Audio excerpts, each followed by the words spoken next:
siyaaradii waalidiinta Aabe Xaaji Maxamed Ismaaciil Cali Seyd iyo waalidiintiisa ayaa si weyn uga dhacday magaalada diimeedka Makiina Road, gaar ahaan xarunta weyn ee Mawlaca Jamaacatu Nuur.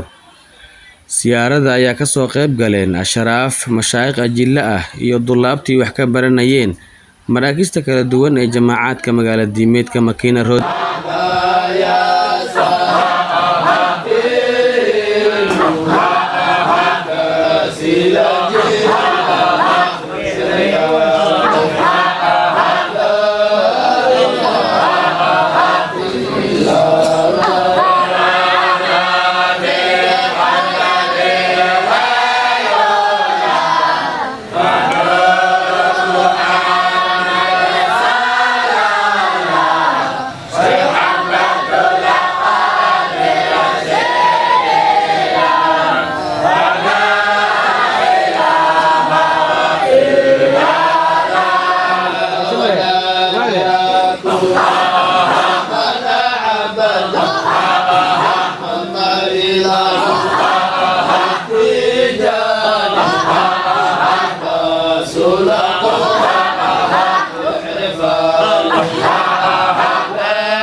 لا إله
السبيل وقم واتقل العراقيل مع الله قدر السبيل الله عباد رجالي يا محبوب وعيد مغلوب الله فني في يا رب ويسوع أمينا على طريقه لا يلوم ويسوع أمينا على فضومي دموع على من الأشهر عباء على وهاجر لهوي ولهوي لأنهم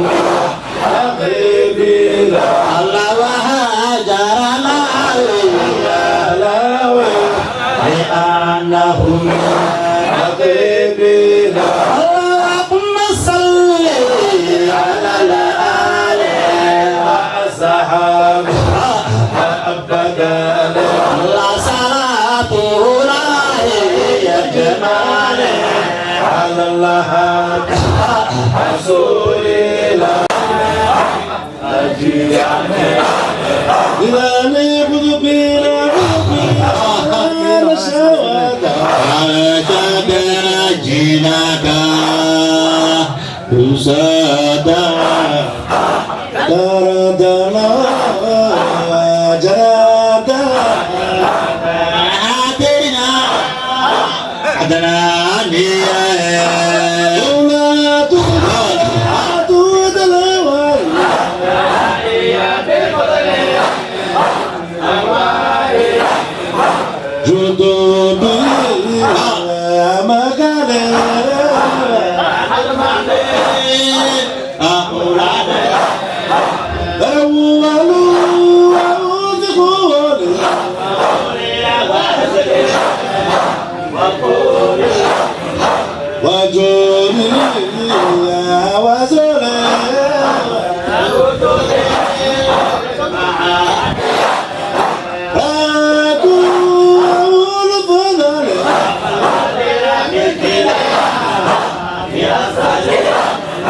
من فرحي ونجمي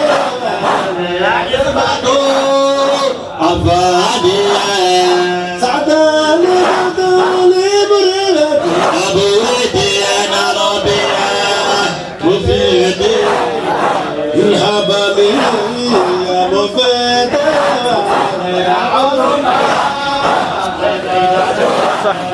شبابي لبابي بلدوها بلادي شمي ربي مرادي عشقني سلفاني أنو عسى مجنينا مجازا وما بي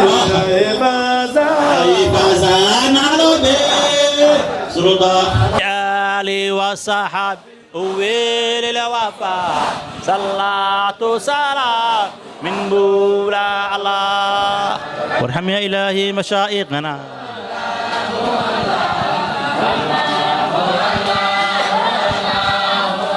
الله وارحم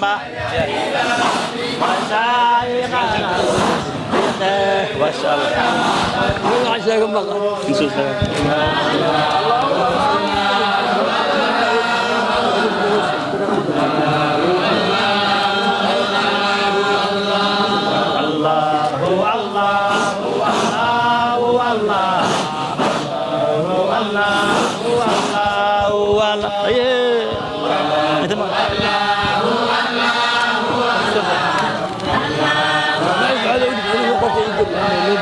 بسم الله الرحمن الرحيم ولقد كتبنا في الزبور من بعد ذكر أن الأرض يرثها عبادي الصالحين إن في هذا لبلاغ لقوم عابدين وما أرسلناك إلا رحمة صدق الله المولانا الله الله الله الله الله الله الله لا إله إلا الله محمد رسول الله لا إله إلا الله محمد رسول الله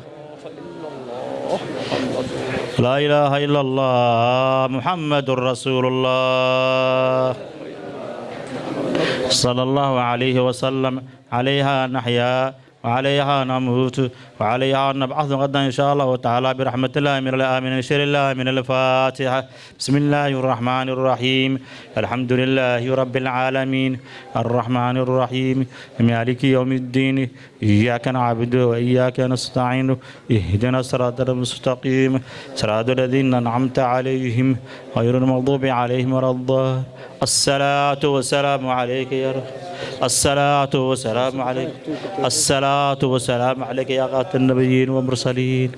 gabagabadii banaanbaxa siyaarada waalidiinta ayaa kalimaad yar ka jeediyeen al-ustaad maxamuud iyo al-ustaad ismaaciil waxaana ku duceeyeen siyaarada asharaaf iyo mashaayikhdii waaweyneed ee kasoo qayb galeen siyaarada. bismillaahi raxmaani raxiim alxamdulilaahi rabbil caalamiin wasalaatu wasalaamu calaa rasuulillaahi sala allahu calayhi wasalam wabacd.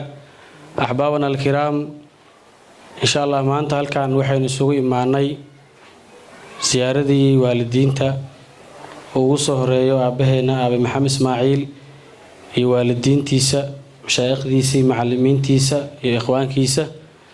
insha allah ziyaarada oo noo soo bilaabatay muddadii saaka laga soo bilaabo oo akhrintii qidmooyinka qur-aanka kariimka iyo fiidooyadii iyo cataaqooyinkii iyo qurbaankii, alxamdulilaah. haddana halkan waxaa inoogu soo gabagaboobay banaanbixii ziyaaradaasi. insha allah ziyaaradan ayaa waxaa nooga soo qayb galeen ahlullaahi aada u fara badan oo ugu soo horeeyaan aalubeydka nabiga calayhi salaatu wasalaam iyo duriyadii saadaadkeenna insha allah sayidii xaaji uweys bin xaaji maxamed alqaadiri.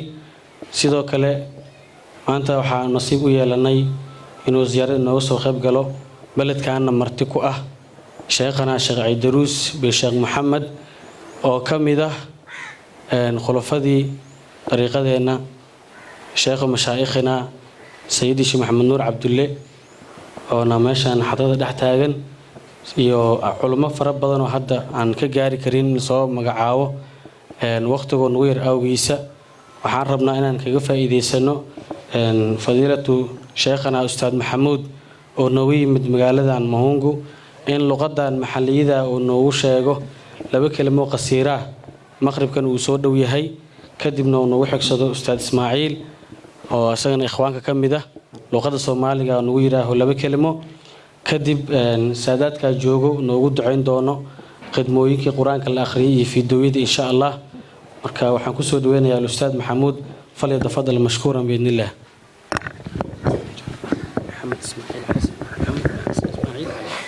السلام عليكم ورحمة الله وبركاته. الحمد لله رب العالمين والصلاة والسلام على أشرف الأنبياء والمرسلين وعلى آله وصحبه أجمعين، أما بعد. يقول صلى الله عليه وسلم: إذا مات ابن آدم انقطع عمله إلا من ثلاث: صدقة جارية أو علم ينتفع به أو ولد صالح يدعو له. وقال أيضا صلى الله عليه وسلم: بروا آباءكم يبر أبناؤكم، أو كما قال عليه السلام. بعدكم شكروا من يزمه سبحانه وتعالى نكم تكارحم ونمتم محمد صلى الله عليه وسلم. siku ya leo alhamdulillah Mwenyezi Mungu amejalia tena kwa kumkumbuka mzee wetu shekhi letu waliullah Sheikh Muhammad, Mwenyezi Mungu amrahamu na kabri yake Mwenyezi Mungu ajalie iwe ni rawdatun min riyadil janna. Alhamdulillah, hivi ndivyo inavyotakikana wazazi wetu, viongozi wetu, mashekhi zetu wanapofariki, basi ni wajib tuwakumbuke kwa kila khairi ambao waliotufanyia, tuwakumbuke hangalao kwa kuwasomea Qur'ani adhkar, ni tahlil, ni tahmid, salawatu rasuli sallallahu alayhi wasallam. Na Mwenyezi Mungu amjazi khairi ndugu yetu Ahmad kwa kuweza kumkumbuka baba yake pamoja na wenzake. Mwenyezi Mungu amjazi khairi insha Allah. Mtume alayhi salam atuambia, idha mata bin adam inqata amaluhu illa min thalathin, binadamu anapofariki basi amali zake zote zinasimama isipokuwa mambo matatu. Jambo la kwanza, Mtume alayhi salam akasema, sadaqatin jariya, sadaqa yenye kuendelea. Kuna sadaqa unaweza ifanya na ikawa inamalizika hapo kwa hapo, lakini kuna sadaqati zingine Mtume alayhi salam anasema ya kwamba ni zenye kuendelea, na mifano ni mengi. Labda binadamu atajenga msikiti, akifariki wale wanaoswali thawabu huwa zikimwendelea yule almarhum. Iwe ni kisima labda ametimba, basi binadamu akiendelea kunwa maji kutumia, iwe ni wanyama, iwe ni mdudu, iwe ni ndege, basi amali kama ile ikiendelea, thawabu huwa zingimfikia yule almarhum aliyofanya khairi kama ile.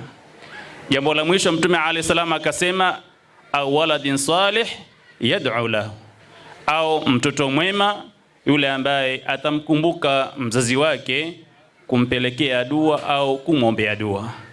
Ni mfano mzuri wa ndugu wetu Ahmad kuwa anamkumbuka babake yeye pamoja na ndugu zake na familia yake. Hili ni jambo la khairi. Hivi tumejumuika, alotujumuisha ni mtoto wake ambaye ni waladin salih, na ni vizuri kama sisi wazazi au wale wanatarajia kupata kizazi au kupata watoto, tuwalelee kwa njia mzuri, kwa heshima na adabu na taalim, ili mzazi akifariki aweze ule mtoto kumkumbuka. Kwa sababu hizi zama tupo ni zama za spidi, zama ambazo si rahisi sana mtoto kumkumbuka mzazi wake akifariki. Lakini ikiwa ndugu zetu wanaendelea kumkumbuka mzazi wao, hili ni jambo la khairi, na ina maana mzazi alijenga msingi mzuri. Mtume alayhi salam asema, birru abaakum, wafanyeni mazuri wazazi wenu, ya birru abnaukum, watoto wenu watakuja kuwafanyia mazuri. Yani tit for tat, ndio wenye kusema wanasema hivyo. Ukifanya zuri utalipwa zuri, ukifanya baya basi utakuja kulipiwa baya. Lakini tutaraji ya kwamba tutakwenda kuwafanyia wazazi wetu mazuri, ili na watoto wetu waje watukumbuke, watufanyie mazuri. Kwa kumalizia, Mwenyezi Mungu Subhanahu wa Ta'ala vile vile atuambia, wabilwalidaini ihsana, wazazi wetu tuwafanyie mazuri. Jumla ya mazuri ni kuwasomea Qur'ani kwa nia thawabu ziwafikie ikiwa wamefariki, na wakiwa hai tuweze kuwatii kulingamana na sharia aliyotufundisha Bwana Mtume Muhammad sallallahu alaihi wasallam. Mwenyezi Mungu warehemu wote waliotangulia mbele za haki, na sisi tuliobaki nyuma, Mwenyezi Mungu atupatie husnul khatimati 'inda al-maut. Wassalamu alaykum wal afwa minkum. Alhamdulillah, thumma salatu wassalamu ala rasulillah, wa ba'd. Rabbi shrah li sadri wa yassir li amri wahlul 'uqdatan min lisani yafqahu qawli. Ahbabi fillah, waqtigii salaada ayaa taagan, ma dheereenayo. Waxaan ku soo koobanayaa insha Allah ta'ala kalima qasiira ah, taasoo ah mukhtasar tadhkiratul Qurtubi li Abdul Wahhab Ash-Sha'rani, wuxuu ka qabo xuska waalidiinta iyo ziyaarada insha Allah ta'ala. Kana Imam Ahmad ibn Hanbal rahimahullah ta'ala يقول, Imam Ahmad ibn Hanbal wuxuu oran jiray, إذا دخلتم المقابر, marka qubuurta ziyaarataan oo aad gashaan aad aadaan, faqra'u faatixata alkitaabi walmucawadatayn wa qul huwa allahu axad. markaad soo ziyaarataan qubuuraha waxaa ku akhrisaan qulwalaha iyo faatixada iyo mucawadataynka.